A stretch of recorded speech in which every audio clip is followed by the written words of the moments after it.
Hindi pwedeng ganyan. Dapat pantay. Naka-level sa ground.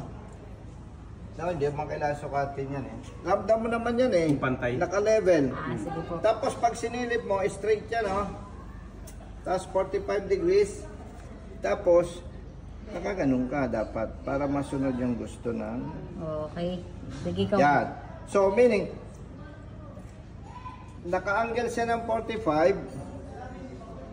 May distansya sa nakalahating metro.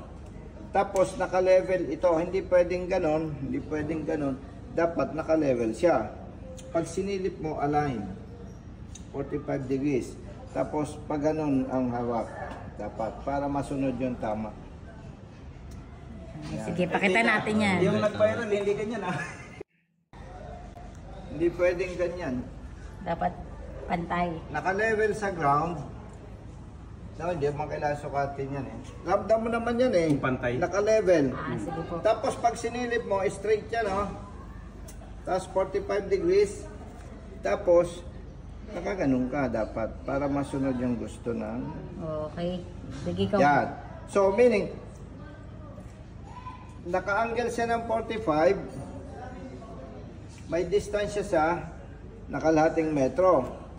Tapos naka-level ito, hindi pwedeng ganon, hindi pwedeng ganon, dapat naka-level siya.